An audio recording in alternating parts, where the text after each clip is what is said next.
step is going to be a crimp Burton. With your left foot, we're going to do a double step. Right foot, we're going to do a cramp roll and a rock step.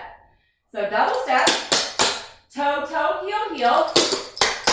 Okay, so a cramp roll, toe, toe, heel, heel. It's very fast. And a 1 and a 2. Rock step your right foot, brush up. 5, 6, crimp, Burton, go. Now we're going to do a Burton, the Burton part. Scuff up, scuff down. So you're just hitting your heel, heel, front, toe down. 5, 6, crimp, Burton, go. Double step.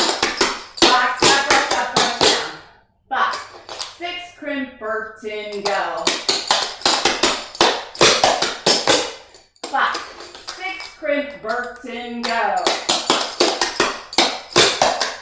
Let's try it with the right foot.